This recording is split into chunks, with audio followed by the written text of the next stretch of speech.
تو اصل ہلاکت اور بربادی اور ویل کے بارے میں بعض روایات یہ بھی آئی ہیں کہ وہ جہنم کا وہ طبقہ ہے جس سے خود جہنم پناہ مانگتی ہے، سخت ترین۔ تو وہ ویل، وہ تباہی جو ہے ان کے لیے ہے جو کتاب لکھتے ہیں اپنے ہاتھ سے، ثم یقولون ھذا من عند اللہ، اور پھر کہتے ہیں یہ اللہ کی طرف سے ہے، لیشتروا بہ ثمنا قلیلا، تاکہ وہ حاصل کر لیں اس سے کچھ بڑی گھٹیا سی حقیر سی قیمت، یعنی فتویٰ نویسی جس کا معاملہ ہے۔ اب کوئی شخص آیا، اس نے ایک رائے پوچھی، انہوں نے اپنا جو بھی ہے وہ لکھا اور کہا یہی دین کا تقاضا ہے، بس یہی علم ہے، یہی اللہ کی بات ہے۔ اب اس میں کتنا کچھ واقعتاً انہوں نے صحیح بات کہی ہے، کتنی ہٹ درمی سے کام لیا ہے،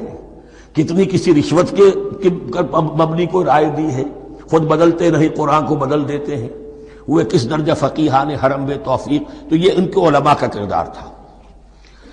ثم يقولون هذا من عند الله ليشتروا به ثمنا قليلا فويل لهم مما كتبت ايديهم، تو ہلاکت اور بربادی ہے ان کے لیے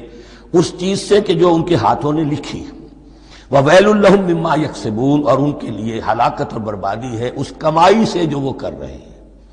یہ سارا دھندا جو ہے فتویٰ فروشی کا اور دین فروشی کا، اس کے لیے تباہی وہ اپنے لیے مول لے رہے ہیں، اس سے کوئی ان کو اللہ تعالیٰ کے ہاں کوئی اجر و ثواب نہیں ملے گا۔ وقالوا، اب یہ آگے امانی، وقالوا لن تمسنا النار الا ایاما معدودہ، وہ کہتے ہیں ہمیں تو آگ چھو ہی نہیں سکتی، ہاں گنتی کے چند دن، صرف یہ کہ دوسروں کی آنکھوں میں دھول جھونکنے کے لیے کہ کوئی اعتراض نہ کر دے، اللہ ہمیں آگ میں پھینکا جا رہا اور ان کو نہیں پھینکا جا رہا، یہ ہم سے بھی بدتر تھے کردار میں، تو شاید ان کا منہ بند کرنے کے لیے چند دن کے لیے ہمیں جہنم میں ڈال دیں گے، پھر فوراً نکال لیں گے۔ وقالوا لن تمسنا النار الا ایاما معدودہ، اور وہ کہتے ہیں کہ نہیں چھو سکتی ہمیں آگ مگر گنتی کے چند دن۔ قل اتخذتم عند اللہ عہدا، ان سے کہیے کیا تم نے اللہ سے کوئی عہد لے لیا ہے، کوئی قول و قرار ہو گیا ہے؟ فلن یخلف اللہ عہدہ، کہ تمہیں یہ یقین ہے کہ اللہ اپنے عہد کے خلاف نہیں کرے گا؟ ام تقولون علی اللہ ما لا تعلمون، یا تم اللہ کی طرف اس بات کی نسبت کر رہے ہو، تہمت جب لگا رہے ہو، جڑ رہے ہو یہ بات اللہ پر جو تم نہیں جانتے، جس کے لیے تمہارے پاس کوئی علم نہیں ہے۔ بلا من کسب سیئۃ، اب یہ انتہائی وہ یونیورسل ٹروتھس جو ہیں جو میں نے کہا تھا، ابدی حقائق، اس کی عظیم ترین حقیقت آ رہی ہے، نوٹ کیجئے۔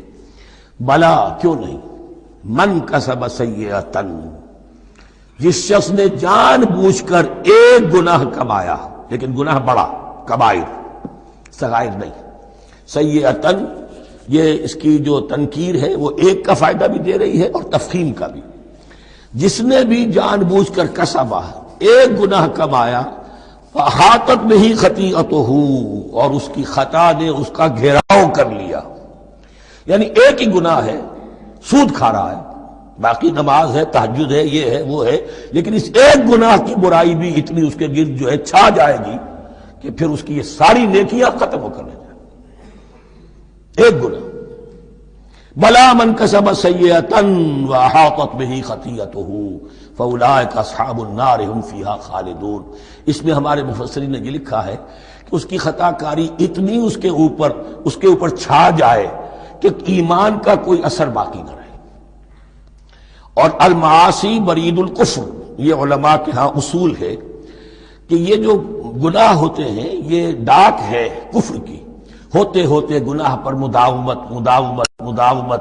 اگر اس پر چلتا ہے تو اصل میں ہوتے ہوتے ہوتا یہ ہے کہ اسے پتہ بھی نہیں ہوتا، وہ اپنے آپ کو مسلمان سمجھتا ہے، اندر سے ایمان ختم ہو چکا ہوتا ہے۔ دیمک کی طرح جو ہے وہ دروازے کی چوکھٹ جو ہے کھائی گئی، اوپر صرف ایک ونیئر لگا ہوا ہے جو نظر نہیں آ رہا۔ یہ عقل جو ہے اللہ نے دیمک کو بھی دی ہے کہ چھوٹی سی چھپٹی چھوڑ دینا تاکہ دھوکہ کھاتے رہیں لوگ گھر والے، باقی یہ کہ اندر سے کھوکھلا کر دیا۔ اولئک اصحاب النار، یہ آگ والے ہیں، ہم فیہا خالدون، جو اس میں ہمیشہ ہمیشہ رہیں گے۔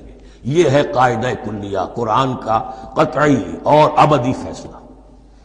والذین آمنوا وعملوا الصالحات، ہاں اس کے برعکس جو لوگ ایمان لائیں اور نیک عمل کریں۔ اب نیک عمل میں ہر شخص نے اپنا اپنا نظریہ بنا رکھا ہے۔ مراد نیک عمل قرآن مجید کا کیا ہے؟ دین کے سارے تقاضوں کو ادا کرنا،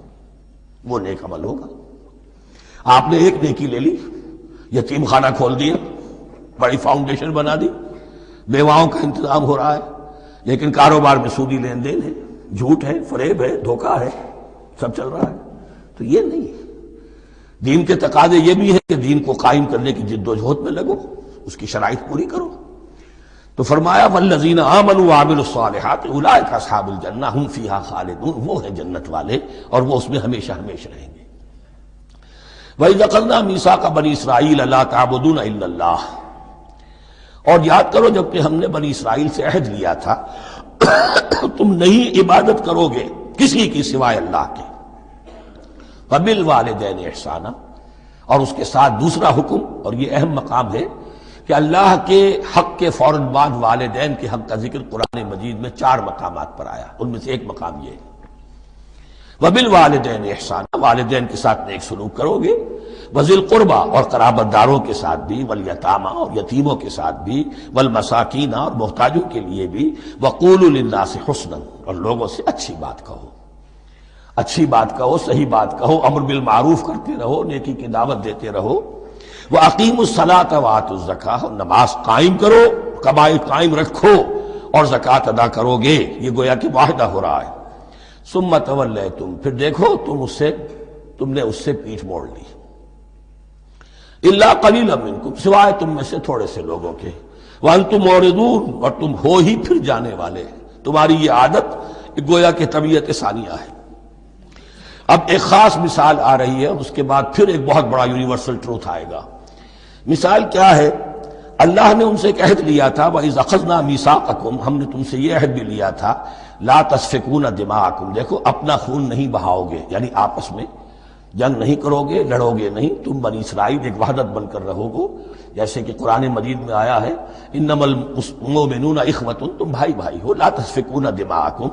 اپنا خون نہیں بہاؤ گے، وَلَا تُخْرِجُونَ أَنفُسَكُم مِّن دِيَارِكُمْ، اور نہ ہی تم نکالو گے اپنے کچھ لوگوں کو ان کے گھروں سے۔ اب یہاں مجھے وضاحت کرنی پڑے گی ورنہ بات سمجھ میں نہیں آئے گی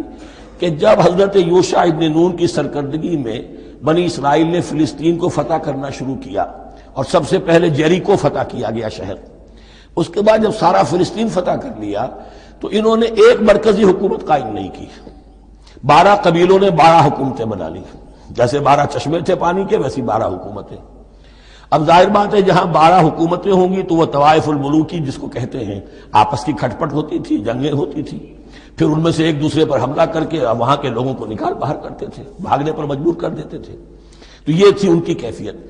لیکن اس کے بعد پھر جب وہ لوگ چلے گئے کہیں کفار کے ملک میں چلے گئے، اب کفار نے جو ہے ان کو لا کر اور ان کے سامنے ان کے ہاں بیچنا چاہا، چونکہ غلام بن گئے وہاں جا کر، یا انہوں نے غلام بنا لیا، تو اب فدیہ دے کر چھڑا رہے ہیں کہ ہمیں حکم دیا گیا ہے کہ جو بھی تمہارا اسرائیلی بھائی ہو اس کو فدیہ دے کر چھڑا لو اگر کہیں وہ اسیر ہو جائے۔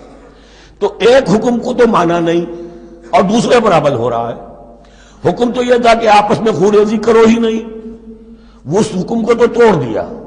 لیکن بڑے متقیانہ انداز میں اب جو اس وقت اس کی وجہ سے جو غلام بن گئے یا اسیر ہو گئے اب ان کو چھڑوا رہے کہ اللہ کا حکم ہے، شریعت کا حکم ہے۔ یہ ہے وہ تضاد جو مسلمان امتوں کے اندر ہو جاتا ہے، اس پر آئے گا وہ یونیورسل ٹروتھ۔ وَإِذْ أَخَذْنَا مِيثَاقَكُمْ لَا يَسْتَسْفِكُونَ دِمَاءَكُمْ، جب یاد کرو جب کہ ہم نے تم سے عہد لیا تھا کہ تم اپنا خون نہیں بہاؤ گے، وَلَا تُخْرِجُونَ أَنفُسَكُم مِّن دِيَارِكُمْ، اور نہ ہی تم اپنے آپ کو اپنے لوگوں کو ان کے گھروں سے نکالو گے، ثُمَّ أَقْرَرْتُمْ وَأَنْتُمْ تَشْهَدُونَ، پھر تم نے اقرار کیا تھا اس عہد کو اور قول و قرار کو مان لیا تھا پورے شعور کے ساتھ، تشہدون مانتے ہوئے۔ ثم انتم ہؤلاء، پھر تم وہی ہو، تم ہی ہو وہ تو تقتلون انفسکم، اپنے ہی لوگوں کو قتل بھی کرتے ہو، وتخرجون فریقا منکم من دیارہم، اور اپنے ہی لوگوں میں سے کچھ لوگوں کو ان کے گھروں سے باہر نکالتے ہو، تظاہرون علیہم بالاسم والعدوان، ان پر چڑھائی کرتے ہو گناہ کے ساتھ بھی اور زیادتی کے ساتھ بھی، وَإِن یاتوکم اسارا، اور اگر وہ قیدی بن کر تمہارے پاس آتے ہیں تفادوہم، تو اب تم ان کا فدیہ دے کر انہیں چھڑاتے ہو، وَهُوَ مُحَرَّمٌ عَلَيْكُمْ إِخْرَاجُهُمْ، حالانکہ ان کا تو نکالنا ہی تم پر حرام کیا گیا تھا۔ اب یہ واقعہ آپ نے پڑھ لیا، سمجھ لیا، اب دیکھیے اس سے جو سبق ہے، مورل لیسن ہے جو ابدی ہے، أَفَتُؤْمِنُونَ بِبَعْضِ الْكِتَابِ وَتَكْفُرُونَ بِبَعْضٍ،